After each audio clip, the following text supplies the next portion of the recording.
Look at how dominant Giannis Antetokounmpo is around the basket. He's #1 in the NBA within 5 feet of the hoop. Plus, he's not bad from this 15 to 20 foot range either. These gray lines behind him are 300 NBA players ranked by how effective they are scoring from different distances on the court. So Giannis's dominance within 5 feet is especially important because that's the area on the court where shots get converted at the highest rate. Basically, he's the best in the most valuable area. Just don't expect much from him from beyond 20 feet.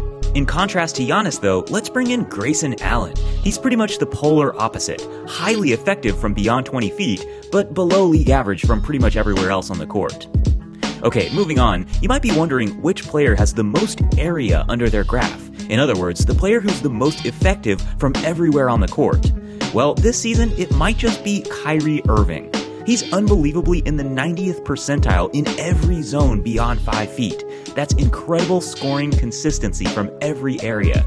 His best distance is this 5 to 10 foot zone where he's 7th in the league. The only zone where he's worse than the 90th percentile is within 5 feet of the basket. But then the next question you might have after which player has the most area under their graph is which player has the least area under their graph, or which player is the least effective scorer across the board.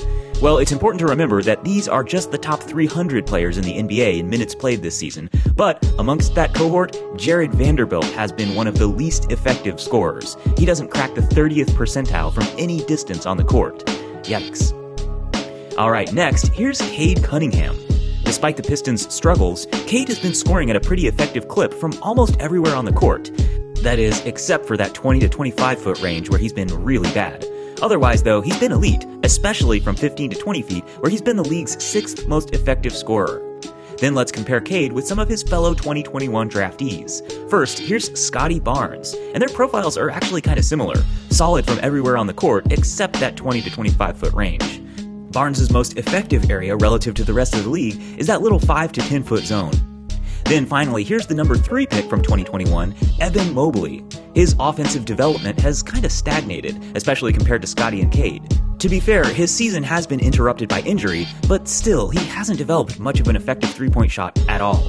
However, he still is elite around the basket within 5 feet, 10th in the league there.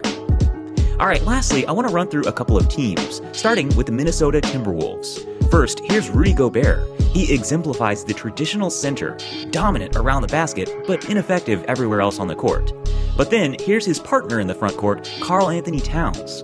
Despite both nominally being centers, you can see why they've worked well together this season. Towns scores at an above-average clip from every distance on the court.